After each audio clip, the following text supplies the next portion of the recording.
Well, it was another day, which means another new commitment for Notre Dame's class of 2025. But the biggest commitment the Irish received this week did not come from a recruit. More on that coming up next.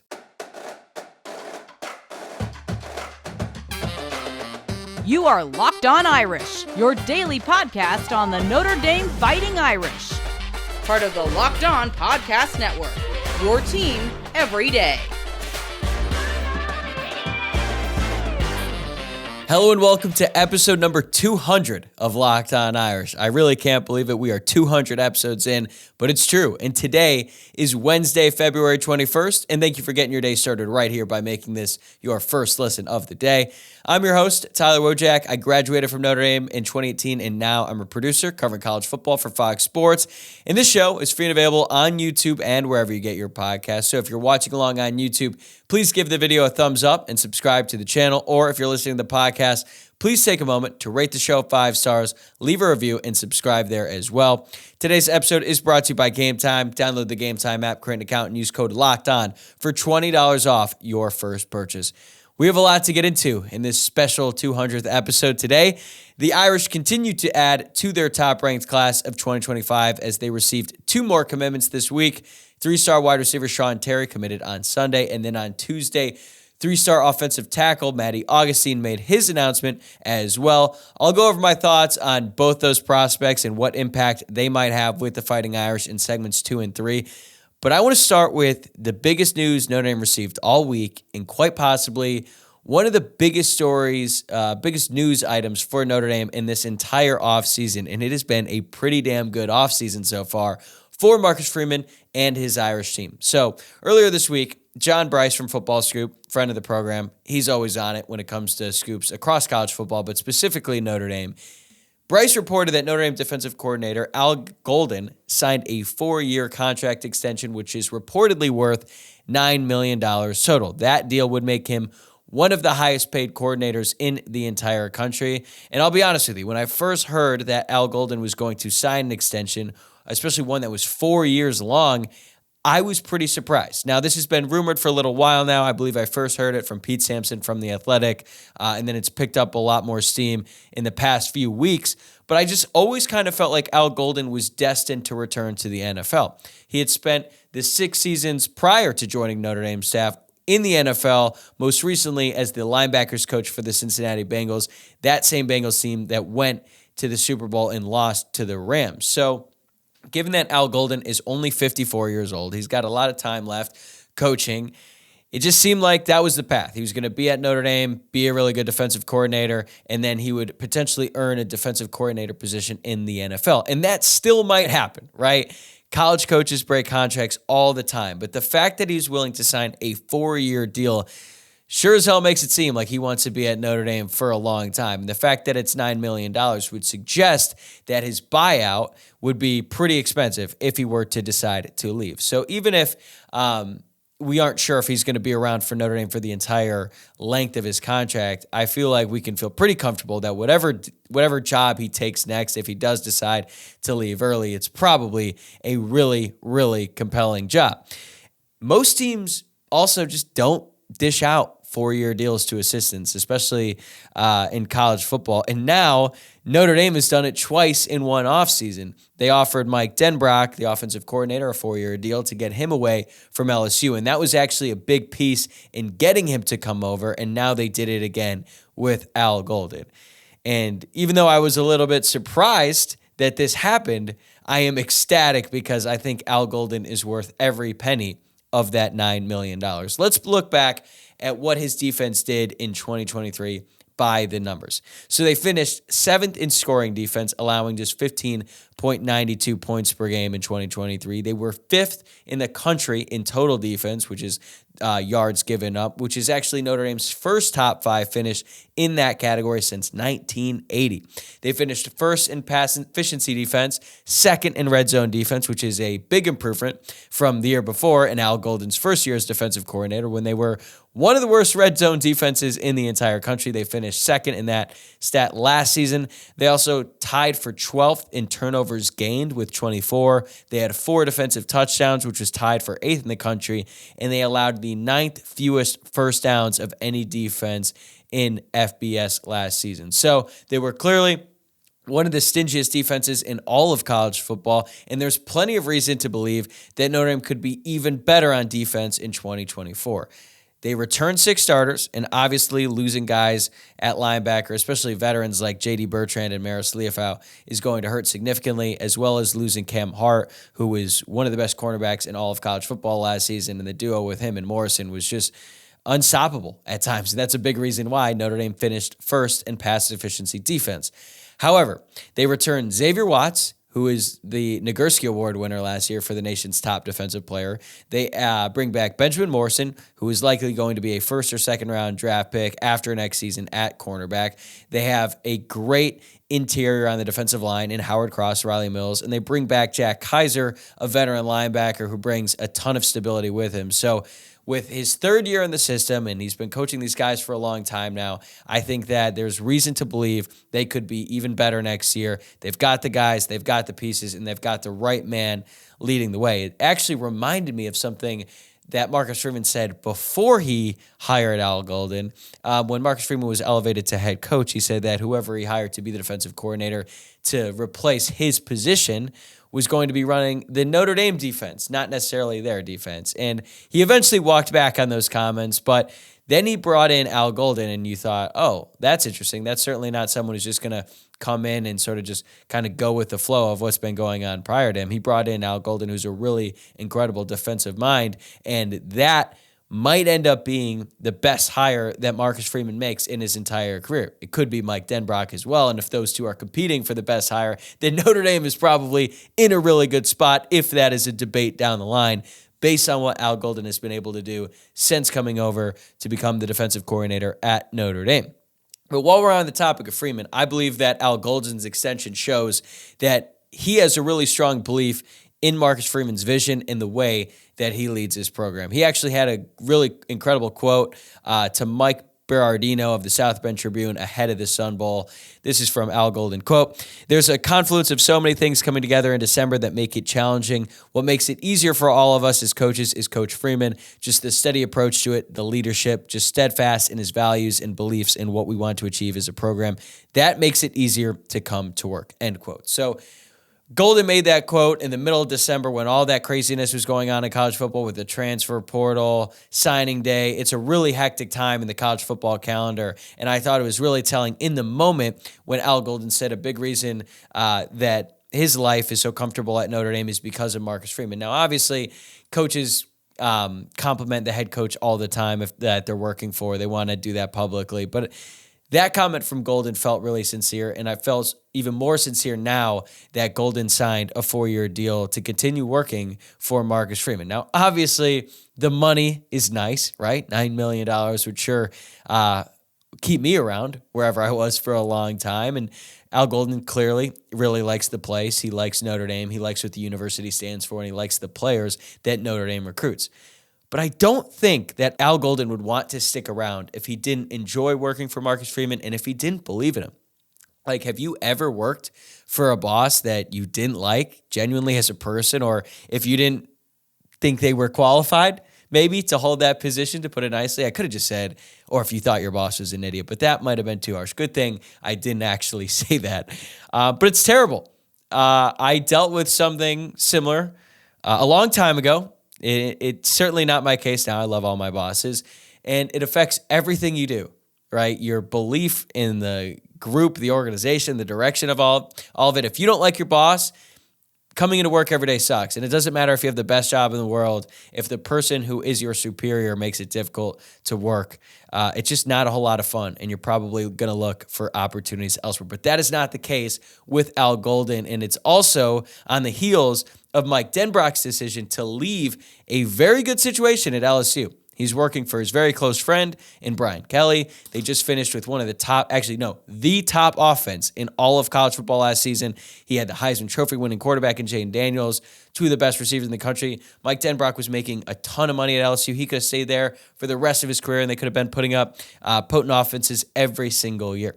But Denbrock decided to leave all that to come back to Notre Dame and work for Marcus Freeman. I always think actions speak louder than words, but it's especially true when it comes to coaches. And these actions by Mike Denbrock and Al Golden are significant. It's fair to wonder at this point if Notre Dame has the best coordinator duo in the entire country. Denbrock was a finalist last year for the Broyles Award, which is given out to the top assistant coach in the country, and Al Golden was a nominee as well. So that means two of Notre Dame's top assistant coaches were finalists for the best assistant coaches in all of college football. I will say they are definitely not the best at this point. I think that award goes to Ohio State, who brought in Chip Kelly, which is insane that he went from the head coach of UCLA, one of the most respected minds or respected offensive minds of the past, really generation in football, and Jim Knowles, who's a really, really good defensive coordinator. I think they probably have the best coordinator tandem. Florida State is a really good duo as well with Alex Atkins, Adam Fuller. Georgia has Mike Bobo and Will Muschamp. So I can't definitively say that Notre Dame is the best, but they could prove to be this season. And really the best part in all of this isn't just that Notre Dame has two great coordinators on their staff. It's that they're going to be around, hopefully, likely, for a long time because they both signed 4-year deals. And as I said earlier, coaches break contracts all the time in college football. But when you sign deals this long with this much money, it really makes it hard to leave, and it's actually a huge sign of belief in the team, in the program, in the head coach, in the university, in the vision for what this team can accomplish. And Marcus Freeman preaches consistency all the time, especially with his staff, and now he has that of two of the most important positions in the entire program. All right, coming up next, Notre Dame landed another offensive tackle commitment, and the Irish are once again building another stellar class of O-linemen. Today's episode is brought to you by Gametime. Gametime is the fast and easy way to buy tickets for all the sports, music, comedy, and theater near you. With great deals on last-minute tickets and their best price guarantee, you could stop stressing over the tickets and start getting hyped for all of the fun you're going to have. I recently used Gametime to go to a concert. I wasn't even planning on going initially. Then on the day of, I was like, you know what? That would be pretty fun. Let's look at tickets. Let's look at Gametime. Tickets were way cheaper than I thought they'd be, and I was like, you know what? I'm in, all thanks to Gametime. It is the fastest-growing ticketing app in the country. For a reason, you get images of your seat before you buy, so you know exactly what to expect when you arrive. Plus, you can buy tickets in a matter of seconds, just 2 taps and you're set, and the tickets are sent directly to your phone, so you never have to dig through your email. Take the guesswork out of buying tickets with Gametime. Download the Gametime app, create an account, and use code LOCKEDON for $20 off your first purchase. Terms apply. Again, create an account and redeem code LOCKEDON for $20 off. Download Gametime today. Last minute tickets, lowest price, guaranteed. All right, now it's time to talk some Notre Dame recruiting, and I feel like I've done a lot of recruiting segments in recent shows, and it's just because Notre Dame's recruiting operation is rolling right now. They have the top-ranked class in 2025. Now they have 17 commitments, which is crazy at this point. It's only late February. There's still months to go before signing day, but Notre Dame is not necessarily close to being done with this class, but man, they're getting there. They're probably 3/4 of the way done. And on Tuesday, they got a commitment from 3-star offensive tackle Matty Augustine out of Greenwich, Connecticut. He actually went to the same high school as new Notre Dame athletic director Pete Bavacqua, also the same high school as safety Ethan Long. And let's get this out of the way. Greenwich, Connecticut is not necessarily a hotbed for elite high school football in the country. That's no disrespect to Greenwich, Connecticut. If you're listening to this and you're from Greenwich, I think you'd probably agree, okay? I lived in central Connecticut for 2.5 years. I was pretty familiar with the high school football scene going on there, and I think it's not going to be mistaken for Ohio or Florida or anything like that, but good football players at least, you can find anywhere in the country, and Matty Augustine is a damn good football player. He's 6'7", 290 pounds, and he's the number 32 tackle in the class according to the 24/7 Sports composite. And his size and his ceiling is what makes him such an attractive prospect. His ranking might not jump off the page to you, but his offer list will. He has scholarship offers from Alabama, Michigan, Florida State, Wisconsin, Ohio State, Penn State, Miami, and over a dozen others. By no means is he a finished product, and a lot of the reason that these schools were offering him is because of his potential. He's got a long way to go, probably, before he sees the field at the college level, and that is totally fine, right? Offensive line, specifically tackle, is a position where more often than not, guys have to get in college, really grind their way up the depth chart for the first 2 or maybe even 3 years. They're probably going to redshirt. They're going to learn how to really play the position, because I feel like a lot of times not just for tackles, but for guards, any offensive linemen. The really, really good ones are so big and they're just so dominant because they're just burying kids who are 16 and have no real intentions of playing college football. Like, those kids kind of get away with a lot in high school. Their technique isn't really that sound.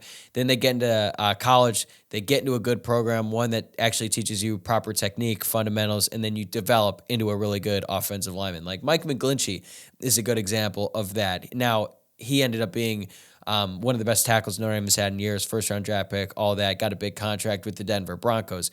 Coming out of high school, he was just a really, really big kid who had a ton of potential.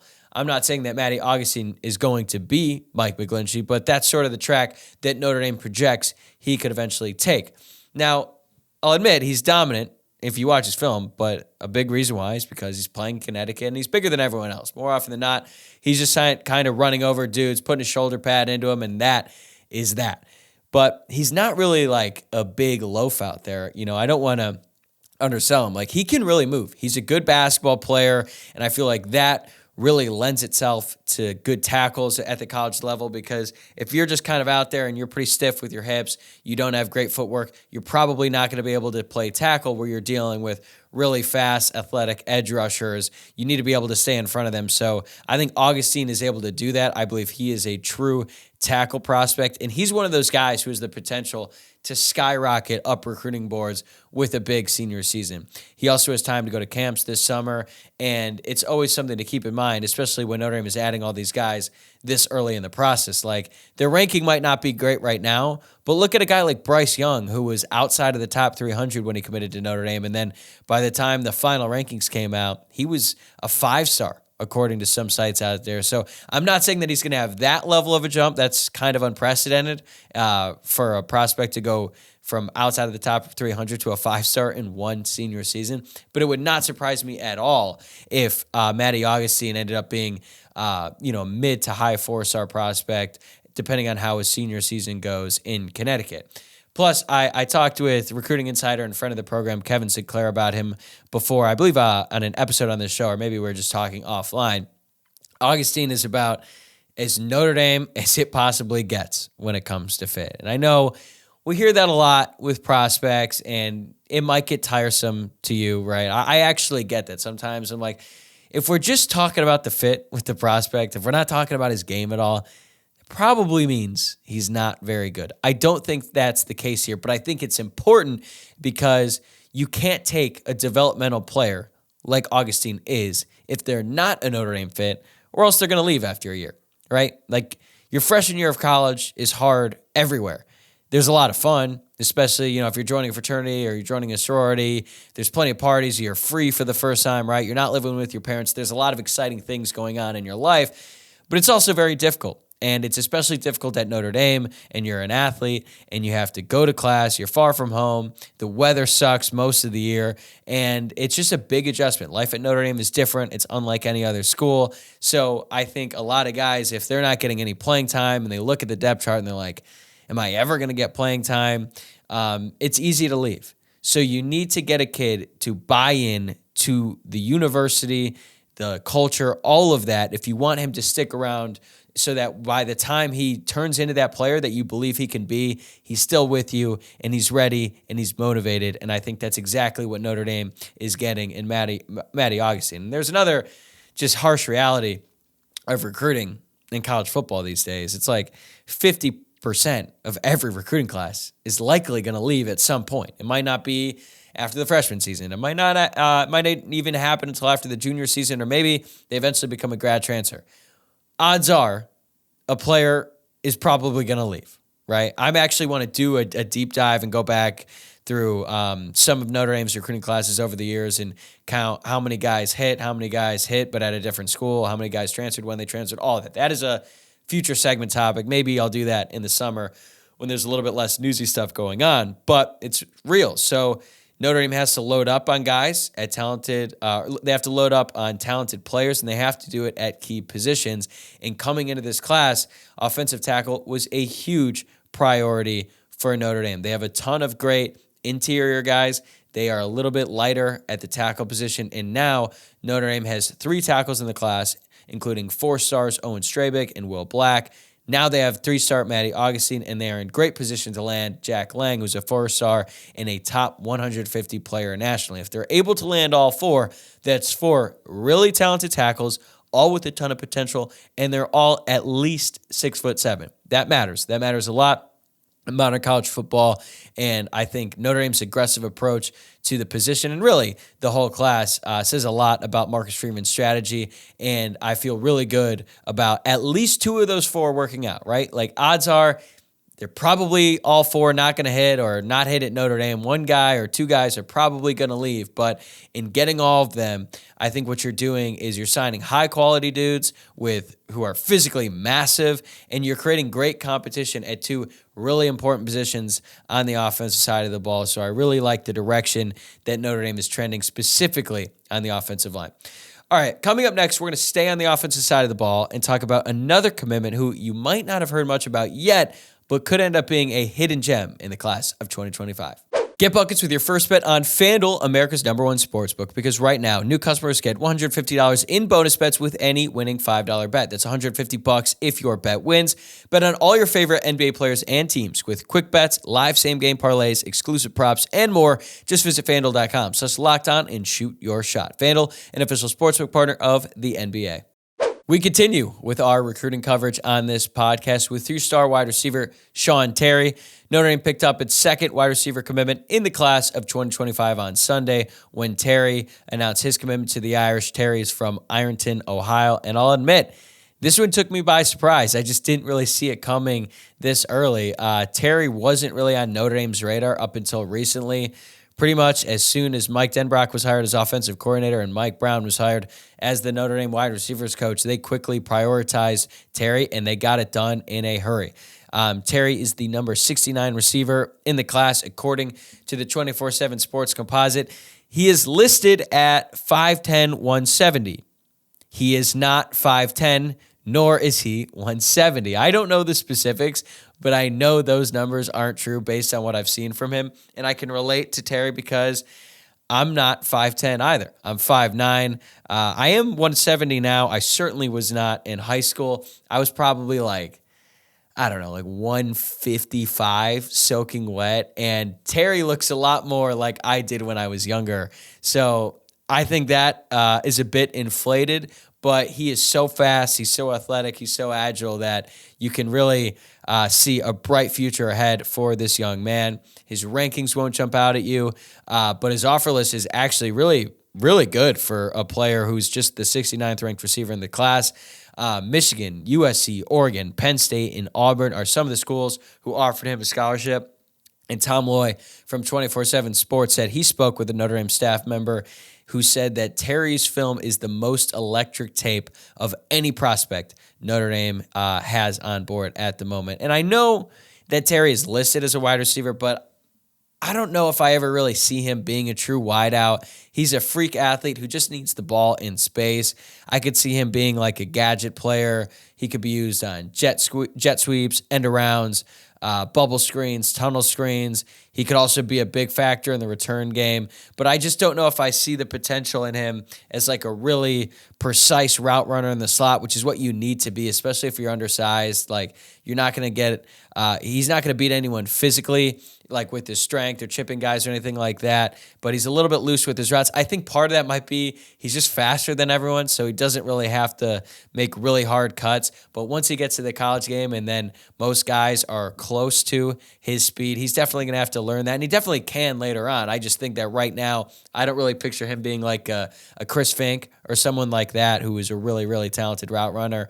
According to Tim Priester from Irish Illustrated, Terry finished his junior season with 19 total touchdowns on just 73 touches combined between receptions, rushing attempts, and punt returns. So he scored a touchdown 1 out of every 4 times he touched the ball. That is insane, right? Especially at a high school in Ohio, because if I might have knocked high school football in Connecticut in the previous segment, you know how I feel about high school football in Ohio. I think it's some of the best in the country. So the fact that he was able to dominate in the way that he did is really, really impressive. And like I said, he didn't even really get the ball that much. Only 73 touches. That's really not that many over the course of a whole season if you're a player as talented as Shaun Terry is. So maybe if you're the head coach of Ironton, get the guy the ball a little bit more, and maybe his recruiting rankings will jump up as a result. So Terry, as we look at the class as a whole now, he's the second wide receiver commit in the class, and Notre Dame still has a long way to go before they're done at the position. They're still very much in the running. They might even be in the lead for 4-star wide receiver Derek Meadows